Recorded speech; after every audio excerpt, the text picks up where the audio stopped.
¡Ey! Habla inglés. Sí, pero todavía... Es el sufrimiento de los inocentes. Es muy difícil justificar eso. A mí, decía este periodista, me hubiera gustado tener fe y hasta envidio a los creyentes. Pero yo no puedo creer en un Dios que permite que los niños mueran en Alepo o acaben ahogados en una playa del Mediterráneo. O que nazcan hijos inocentes como el mío, condenado al sufrimiento. Bueno, pienso que esta experiencia más o menos lo tenemos todos, ¿no? Gente que se rebota, que no acepta que haya un mal de este tipo y de alguna forma le echan la culpa a Dios, o sea que Dios sería el culpable del mal en el mundo, ¿no? Bien, es un testimonio que hemos oído. Entonces, en esta sesión vamos a intentar dar un poco de respuesta. Un poco. Porque hay una respuesta intelectual y una respuesta emocional. Son dos cosas. O sea, una cosa es los razonamientos y tal. Y después ver cómo consolar, cómo pues, pasar la mano un poco por encima de las personas que sufren pues, algún mal de este tipo. A veces oímos en la prensa o en ¿dónde estaba Dios en Auschwitz? ¿No? O en Nueva York en el 11S, o en Madrid en el 11M, o en Barcelona en el 17 de agosto, que fue allí ¿Dónde estaba Dios? ¿No? ¿O qué se le puede decir a un padre que tiene un hijo con parálisis cerebral?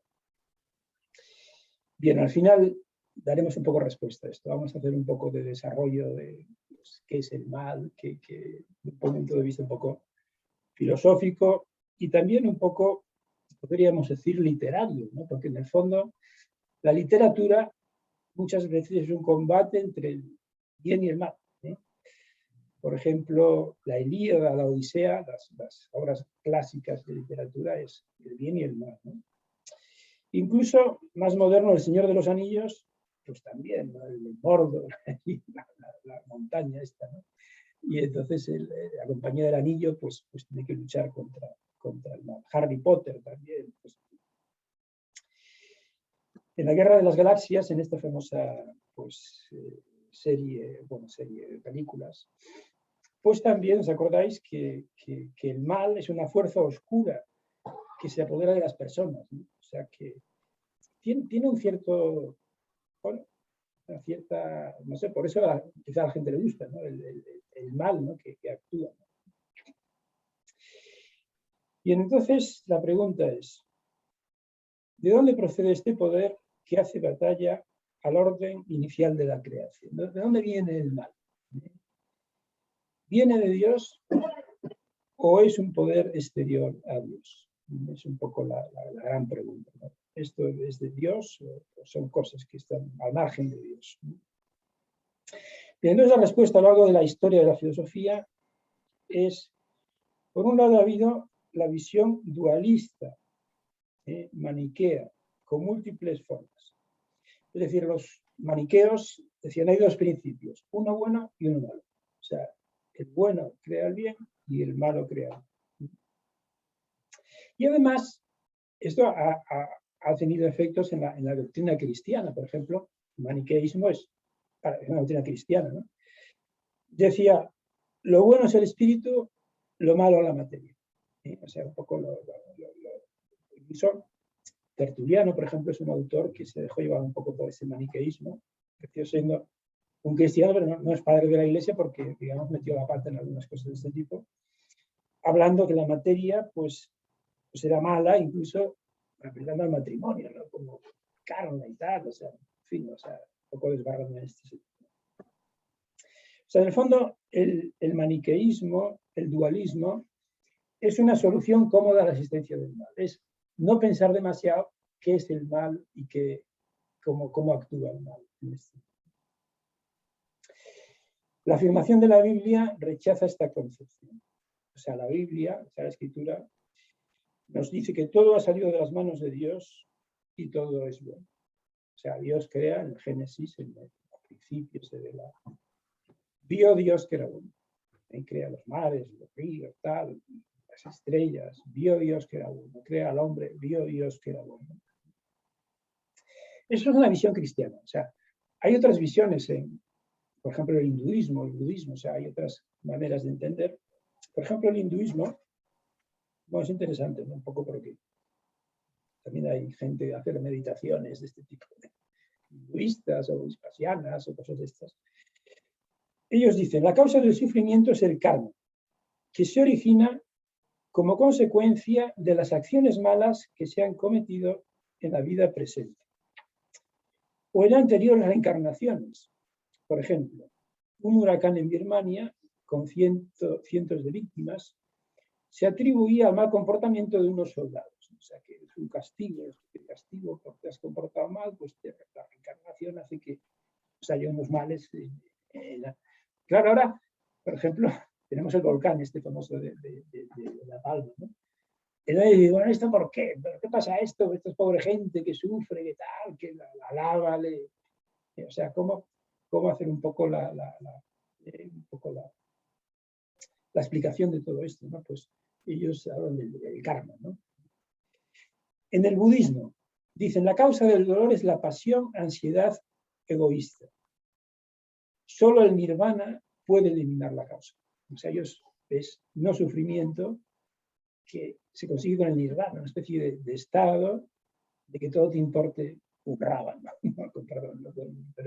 Pero en fin, o sea, que intentar alejar un poquito la causa del sufrimiento. Bien, en otros sitios de la religión africana tradicional, el mal lo provocan los espíritus o los ancestros que se han ofendido por delitos. La solución es ofrecerles sacrificios. Claro, es que ahora hemos tenido todo este episodio de Obrador, del mexicano este, ha dicho cosas, y han salido los aztecas y tal y cual.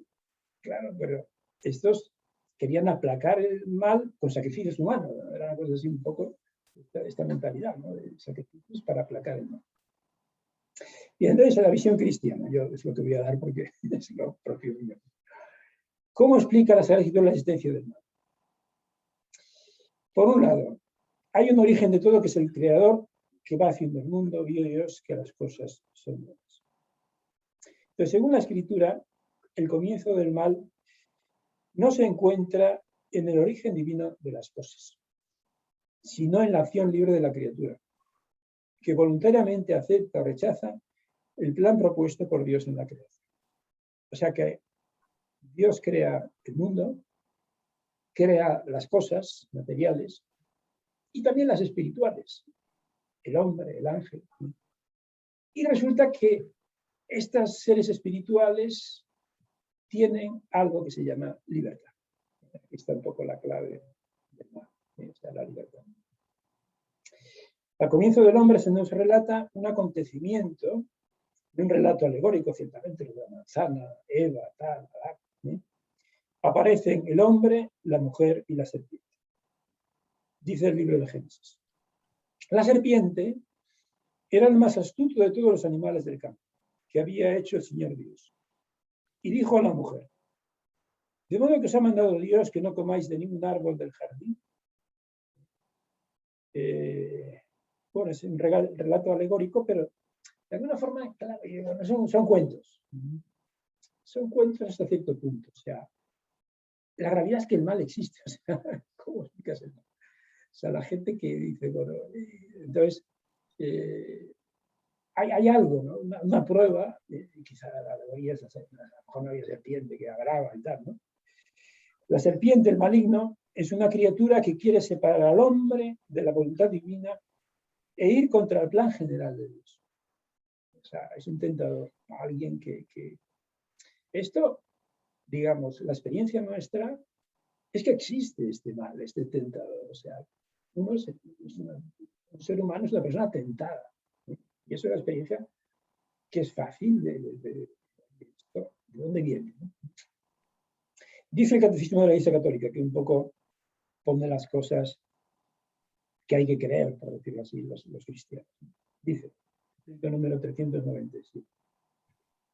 El hombre, tentado por el diablo, dejó morir en su corazón la confianza hacia su creador. O sea, hay una muerte de la confianza. y abusando de su libertad, desobedeció al mandamiento de Dios. Sabes que la gran prueba del hombre es la obediencia. La gran prueba que Jesucristo nos redime es la obediencia, precisamente. O sea, obedecer es quizá lo más alto que podemos hacer en el sentido de rendir la inteligencia, rendir la voluntad, o sea, que son nuestras potencias más elevadas. En eso consistió el primer pecado del hombre.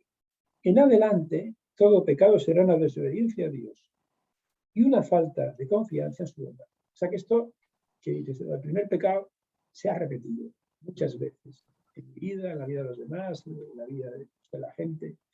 El pecado es una realidad palpable, una realidad clarísima. Bien, entonces, alguien me podría preguntar, pero ya lo explico yo antes de que alguien me pregunte. Hay que distinguir mal físico de mal moral. Este es lo fundamental. Mal físico y mal moral. Mal moral tiene su origen en la libertad creada. O sea, el origen del mal está en la libertad del hombre. Y la cuestión que se plantea, y que planteaba este periodista desde el comienzo, es ¿por qué Dios permitió que el hombre eligiese el mal?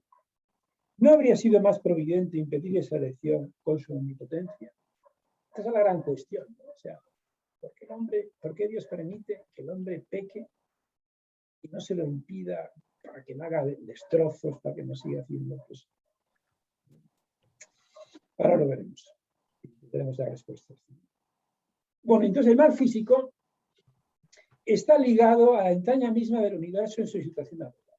O sea, el mal físico, por decirlo así, es inevitable por la propia estructura del mundo. El mundo no es lo más perfecto. Parece que era Leibniz, no recuerdo mal, el que decía, Dios ha creado el mundo más perfecto de los posibles. ¿Eh? O sea, sí o no. O sea, pues no lo sé, o sea, pero hay imperfección, hay cosas que no son las más perfectas. ¿No? Dios no quiere los males físicos en sí mismo directamente, sino en atención al bien que se sigue de la permisión de ese mal. Otro día un jugador del Barça, Piqué, que después de perder el Barça decía, esto es lo que hay. Esta es la plantilla que hay, pues pues el mundo de alguna forma, esto es lo que hay. O sea, ¿qué quieres que te diga? Pues así está el mundo. O sea, para vivir, unas criaturas tienen que matar a otras. Los carnívoros matan a sus presas. Si quiere que viva el león, en ese querer va incluido el querer indirectamente la muerte del ciervo. O sea que, pues así está este mundo, ¿no? O sea, hay un carnívoro que se come la presa, tal, pues, todo funciona así. O sea, Dios ha construido un mundo real. O sea, es decir, un mundo que no dice mal, que tal. No es este mundo, eso es otro mundo. ¿No? Este mundo es eso. O sea, por poneros un ejemplo muy tonto, pero en fin, yo creo que es muy claro. Si una niña tiene una muñeca que aprietas y dice te quiero mucho, la muñeca te quiero mucho, pues no la quiere. O sea, simplemente la niña aprieta el botón y dice te quiero mucho. Para querer hay que ser libre, hay que poder no querer. Si no, no hay libertad, no hay mérito, no tiene ningún valor una acción que no sea libre. O sea, por eso es tan necesario poder hacer el mal, para que la libertad del que actúa bien sea, digamos, merecedora de... Bien, después algunas salvedades. Dios no puede querer en modo alguno el pecado. Esto lo defendía esta mañana en el librito este que os decía de Journet, lo decía muy claro. Ni directa ni indirectamente. Dios no quiere el pecado. Pues el pecado y la iniquidad van directamente contra la santidad divina. Dios no puede causar el pecado, ni inclinando hacia él, ni negando los auxilios necesarios para evitarlo. Sabéis que hay una frase de la Escritura muy clara que dice, Dios es fiel y no permitirá que seáis tentados por encima de vuestras. O sea, Dios siempre te da la gracia para vencer. Nunca quiere el mal. Toda la causalidad del pecado está en el hombre. O sea, es el hombre el causante del pecado. Hitler, las barbaridades que hizo, pues es el corazón del hombre. el comunismo, pues las barbaridades del comunismo, pues el corazón de Lenin, de Trotsky, pues la causalidad está en él. Se podría hablar de Dios como causa permisiva del pecado, o sea, las cosas, dice el Concilio Vaticano II, sin Dios se desvanecen. Una palabra latina que es evanescent. O sea, Dios tiene que dar el ser al mundo, la participación trascendental del ser. O sea, que Dios permite que se haga el pecado. Si Dios suprime su aportación al ser, pues no habría pecado tampoco. O sea, podría haber bajado fuego del cielo y consumir al pecador, pero no lo hace. Va a permitir que el pecador consume su orden. No se puede hablar de Dios como cómplice del pecado y del porque no impone necesidades a las acciones humanas. Las acciones humanas son libres. Bueno, está todo el tema de la predestinación. Hombre, si Dios sabe que se va a tal, ¿por qué crea a las personas que saben que tal, que van a acabar mal? O sea, Dios misteriosamente respeta la libertad.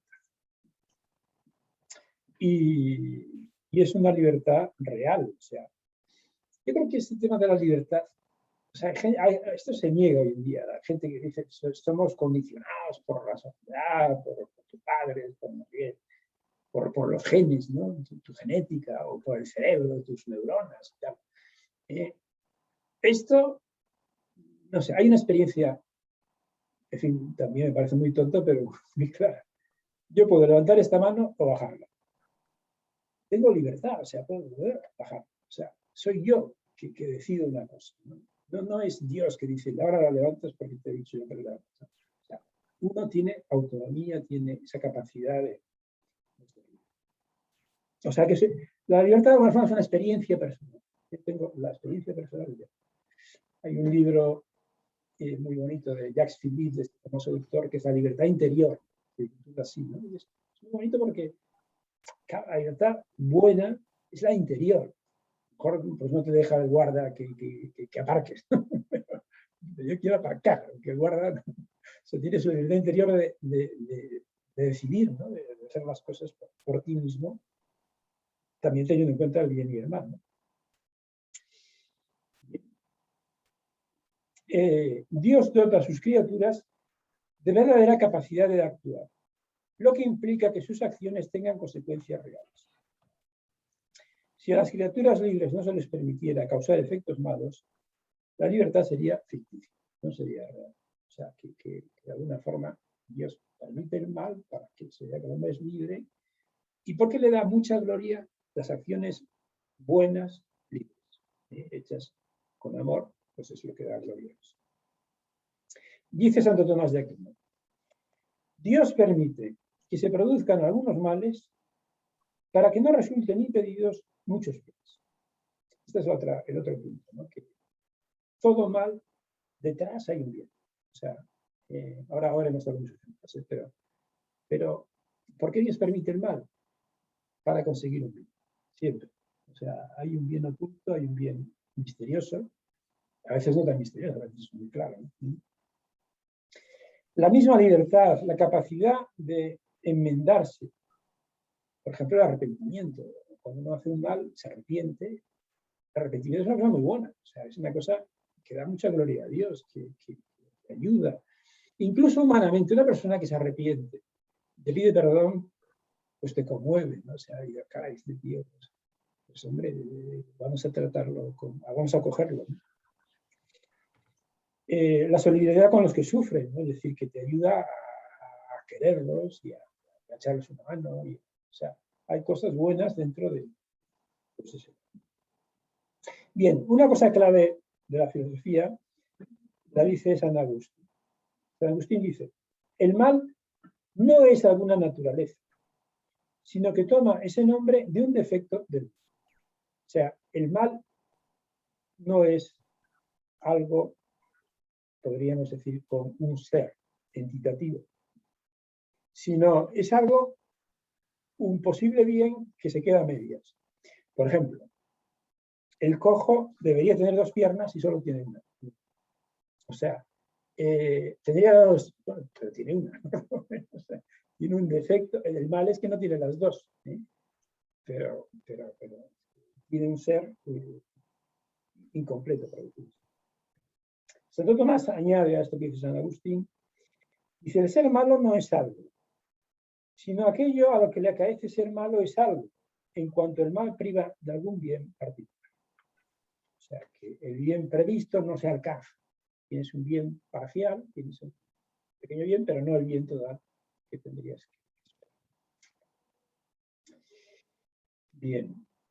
Entonces, esta gente que dice que el mal, dice que Dios no existe y tal, pues casi es al revés. O sea, el mal nos confirma la existencia de Dios. O sea, a través del mal, del cómo funciona el mal, de cómo hay que tratar el mal y cómo pues uno puede llegar a Dios. Si Dios existe, ¿por qué hay mal? Se pregunta un filósofo. Habría que razonar al revés. Si hay mal, Dios existe. Pues si suprimiera el orden del bien, no habría mal, que es la privación del bien. Y ese orden no existiría si no existiese Dios. O sea que el mal te remite a un orden que alguien ha puesto en el mundo, ¿no? Yo he hablado con un experto en Einstein, en Albert Einstein. Einstein era judío, tuvo una época de negar a Dios. O sea, la ciencia, la realidad, los átomos, tal.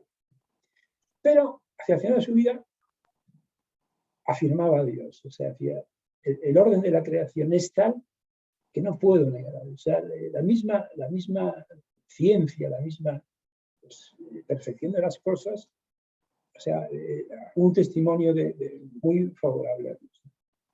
O sea, el orden de las cosas nos habla de Dios. Aquí nos dice una cosa en inglés. Y después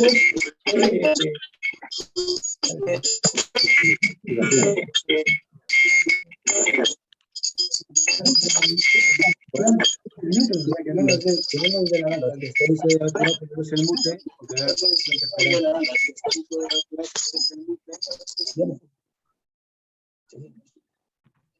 Entonces, nuestra religión, además, fijaros, la fe cristiana es una religión de la salvación. Es decir, alguna vez yo he encontrado a algún amigo mío que me ha dicho, si yo no quiero ser salvado, digo, pues muy mal. Necesito salvar. Que me dejen en paz, porque no me salve nadie, ¿no? Pues no es verdad, todos debemos salvarnos de mal, o sea, que tenemos un mal que hay que quitar de nuestra vida y hay que... La salvación es liberar del mal, o sea, nuestra religión está para esto, para liberar del mal. Y un poco, fijaros, la doctrina cristiana es la cruz de Cristo. De un mal, de la muerte de un inocente, que es Jesucristo, el siervo de Yahvé, así está llamado en el Antiguo Testamento, que lleva sobre sí los pecados del mundo, sale un bien inimaginable, que es la amistad y la reconciliación con Dios. La apertura de las puertas del cielo, el perdón de los pecados. O sea, todo nuestro relato de la historia de la salvación es sacar del pecado a través de la cruz de Cristo, la muerte de Dios. Bien. Hay muchos ejemplos de bienes que se producen a través de males. Esto es un poco lo que os decía antes. Vamos a poner algún ejemplo. Por ejemplo, en la vida estética, San José María dice en Forja: si tus errores te hacen más humilde, si te llevan a buscar con más fuerza el asidero de la mano divina, son camino de santidad. Félix culpa, bendita culpa, canta la Iglesia. O sea, ¿cuántas veces la santidad se alcanza a través de errores, de males, ¿no? Que pues se encuentra en el camino y se da cuenta que tiene que cambiar su enfoque, que tiene que vivirlo de otra manera, ¿no? Hay un ejemplo que a mí me gusta mucho, no sé si habéis oído hablar de esta judía, Etty Hillesum, ¿os suena esta persona? Etty Hillesum. Muerta en Auschwitz, o sea, sacrificada en Auschwitz, ¿no? Es una mujer que se convierte, no se llega a bautizar, o sea, se convierte al cristianismo, porque se le dio a San Agustín, y, era abogada holandesa. Entonces es una mujer que se convierte, leyendo a San Agustín y tal, pero sobre todo a través de la oración. O sea, está en el sitio este, se pone de rodillas y se pasa media hora de rodillas, todo el mundo por ahí, tirando para arriba, abajo, tal, ella de rodillas ahí, rezando. Y sobre todo perdona a sus verdugos, o sea, es una mujer que perdona a los tíos que había allí vigilando, tal, no los odia, escribe un diario que es muy interesante, e incluso hace apostolado con otras personas para ganar la batalla, dejar de odiar, perdonar, buscar consuelo en Dios. Esta mujer la descubre Benedicto XVI y escribe unas palabras preciosas. Dice que es una santa, no católica, pero que una mujer, por realmente, además el diario es precioso. Ahora os leo una frase. Dice, de tus manos, Dios mío, lo acepto todo, tal como vengo. Es siempre bueno, lo sé. He aprendido que soportando todas las pruebas, se las puede convertir en bien. Siempre. Desde que me dispongo a afrontarlas, las pruebas se cambian en algo hermoso.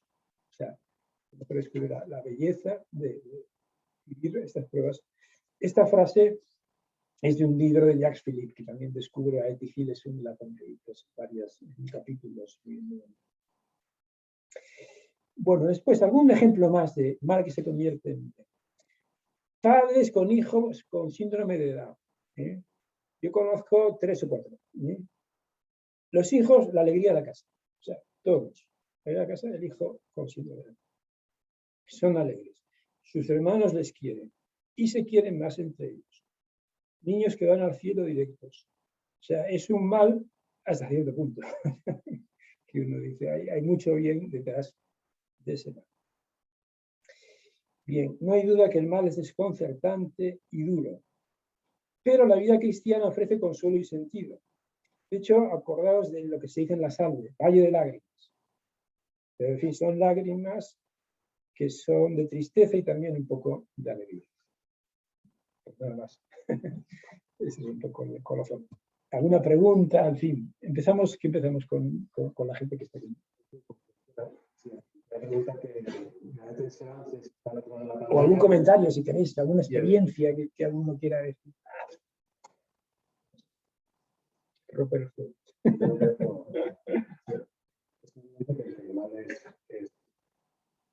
Es la esencia de bien y que se lleva a la libertad. Pero no podría haber puesto Dios un poquito de acotarlo un poquito, o sea, que Hitler en vez de matar a 25 millones de personas o provocar a 25 millones de muertes en la Segunda Guerra Mundial, 5 millones. Es un ejemplo absurdo, pero no podría haber acotado un poquito el poder del diablo, sí, porque al final... Es que... Sí, lo que pasa, fíjate, hay que estudiar un poco la historia. Por ejemplo, la Revolución Francesa. Mataron a muchos curas, o sea, bastantes. O sea, de mucho triunfo de la razón, la ilustración, no sé qué y tal. Pero la Revolución Francesa acabó con un problema de iglesia que se llama de gallicanismo, que era hacer una iglesia francesa como la británica, ¿no? La iglesia nacional. Se acabó por los años porque, o sea, que una cosa que va contra la religión, como era entronizar la razón en el templo de la razón y tal, lo quieras, pues de alguna forma un efecto colateral es que acabó con un cisma posible de la iglesia. Y entonces, en el caso de Hitler y del comunismo, eran 2 ideologías ateas. Pero fíjate que los comunistas decían materialismo científico. Y los nazis también era un poco el triunfo de la ciencia sobre la religión. O sea, todo eso se demostró que era un pufo, ¿no? O sea, que era lo más injusto y lo más... O sea, de alguna forma es la derrota de las ideologías. A través de bueno, realmente la cosa es tremenda, ¿no? Pero claro, ¿dónde estaba Dios en Auschwitz?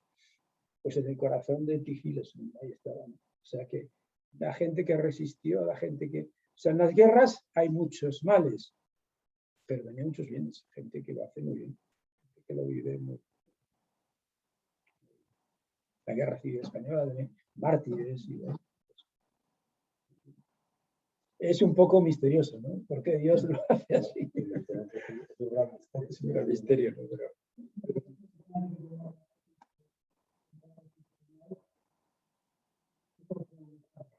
Sí.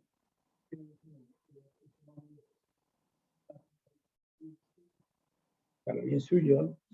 Hombre, vamos a ver. Lo que hay que es irse al cielo.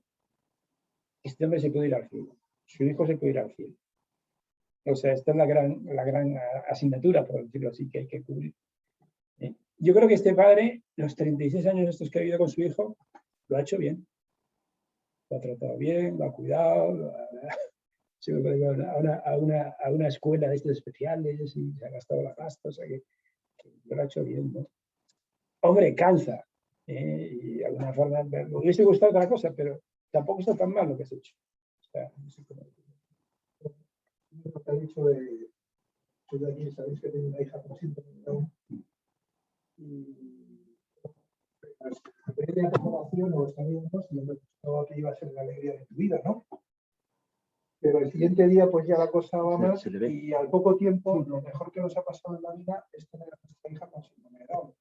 Entonces, para mucha gente, posiblemente pensar que tener un hijo con síndrome de Down puede ser como pensar en un desastre. ¿No? Hay mucha gente que a lo mejor fija en los objetivos de sus hijos, a lo mejor incluso en objetivos personales. Quieren que su hijo sea el súper ingeniero, el súper abogado, el súper. A veces fijando proyecciones personales sobre sus hijos. Es que quiero que llegue a ser tal cual. Y a lo mejor decir, pues pensar en tener un hijo con síndrome de Down sería el mayor fracaso que pueda suponer para él, ¿no? Yo digo que para el primer día cuando nació nuestra hija, pues fue un golpe, sobre todo porque no tienes algo que no te lo esperas. Y porque teníamos un hijo que era muy guapillo y tal, y nos esperábamos una Barbie, y vino Ana, ¿no? Pero bueno, al siguiente día ya os digo que al poco tiempo, lo mejor que nos ha pasado en la vida, y hoy en día es que sin ella la vida no tenía, o sea, no es decir, no tenía sentido, pero es que sin ella no sé qué haríamos sin ella, ¿no?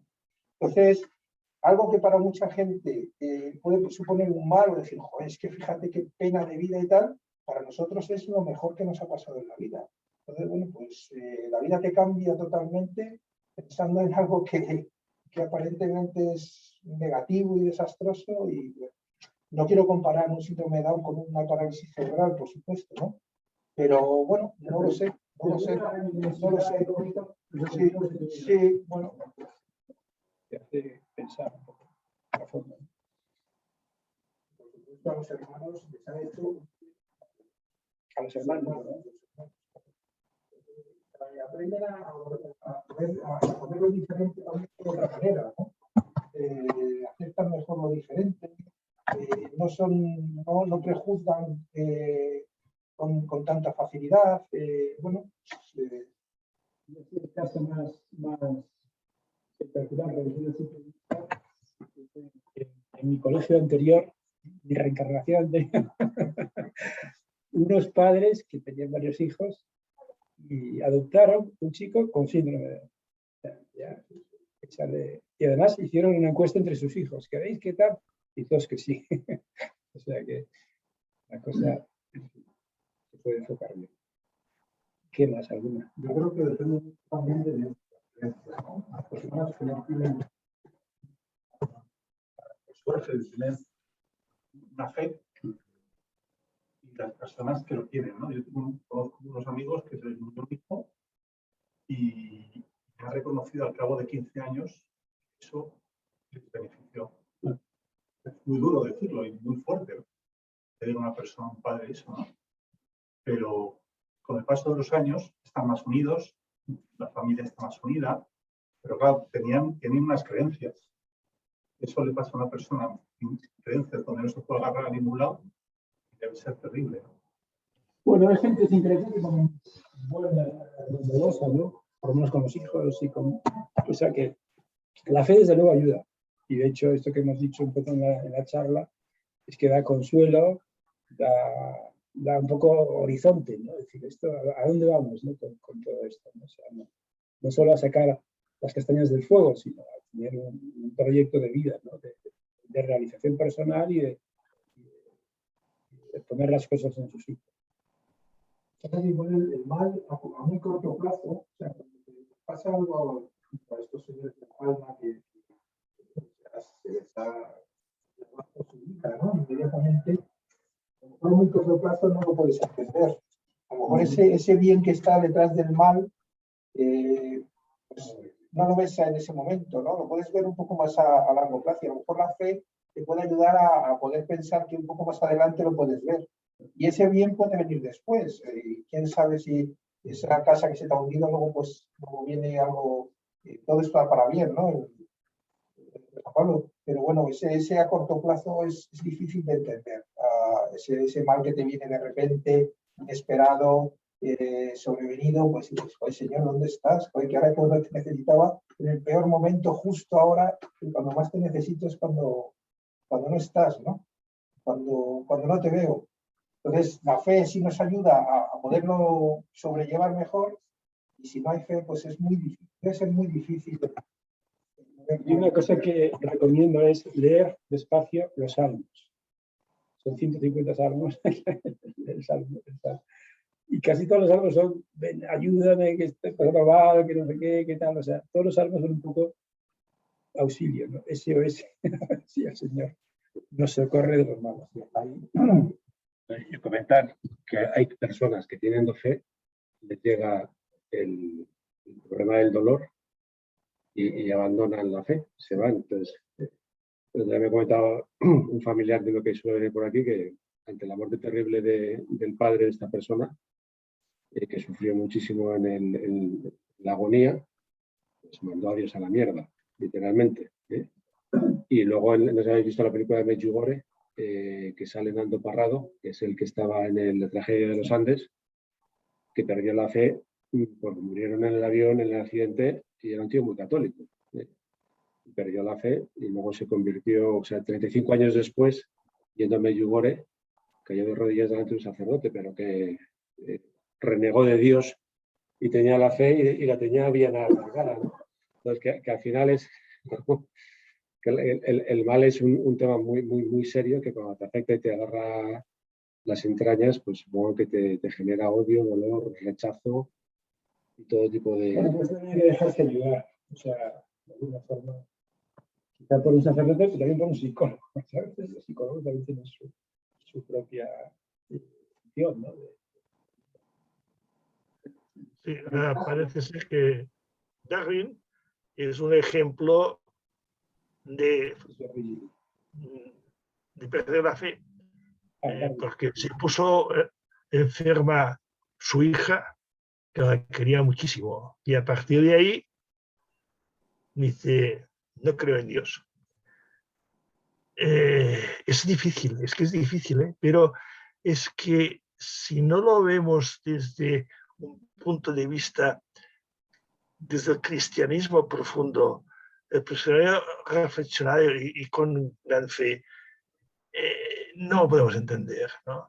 Porque, bueno, por ejemplo, el sábado santo por la noche, a veces decimos, bendita falta, bendita, ahora exactamente el nombre, bendito pecado, ¿no? Que nos ha hecho ver que hemos sido necesitados de la remisión de nuestros pecados, ¿no? Por la cruz de Cristo, ¿no?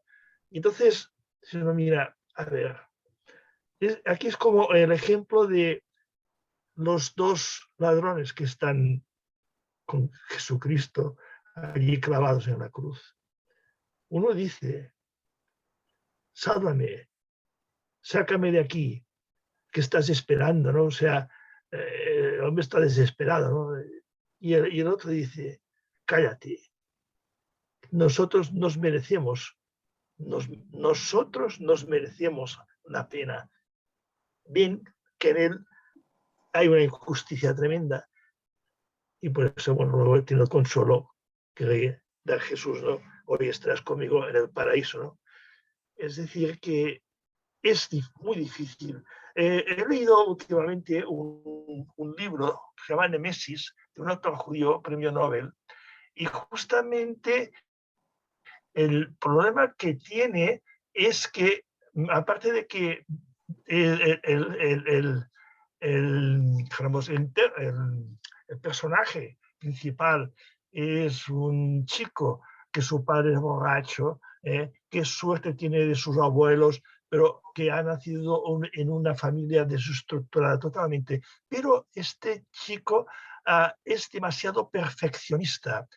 Entonces, ¿qué le pasa? Que le exige casi esta misma perfección, porque esto está novelado sobre los hechos de la poliomielitis en Estados Unidos, en unas ciudades de Estados Unidos, que fue muy grave. Piensa que entonces no era como ahora en un año y pico hemos tenido las vacunas y desde el principio sabíamos qué virus era. Es que antiguamente ni se conocía. Empezó a encontrarse que existía la humanidad, pero a terminarse, me parece que fue en 1916, y hasta en 1955 no se encontró una vacuna efectiva. Y este hombre, pues, interpreta a Dios desde el punto de vista, no sé si es creyente o no, pero desde el punto de vista como el judío, y los judíos, por desgracia, se quedan cortos. Se quedan cortos porque no tienen, digamos, el bagaje que tenemos los cristianos. Para entender cosas malas, claro, es fácil decirlo, ¿no? Porque el día que te toca a ti, entonces dices, carambas, ¿no? ¿Por qué me ha tocado a ti? Pero es que, a ver, ¿por qué me ha tocado a mí y no le ha tocado a otro? ¿O por qué le ha tocado a otro y no me ha tocado a mí? Bueno, Jordi, que tenemos que ir acabando. Jordi. Oye, aquí ¿qué querías preguntar?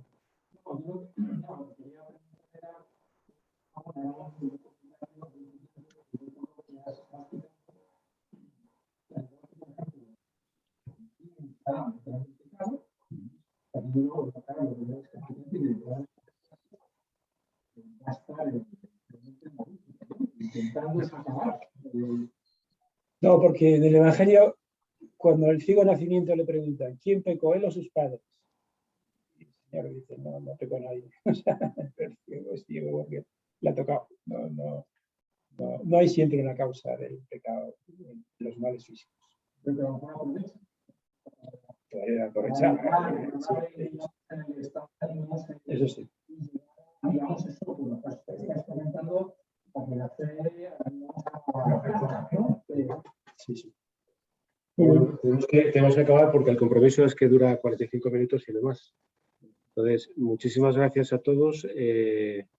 Tan solo comentar que para el que quiera hay un curso de retiro del 11 al 15 de noviembre, si no me equivoco. 11 al 14 de noviembre en Cercedilla, plazas muy limitadas. Y hablará más del problema del mal en la entrada del retiro. Y que me gustaría deciros cuál es el siguiente tema, pero no lo sé. Lo iremos debatiendo entre más. Entonces rezamos una avería para acabar y nos vamos.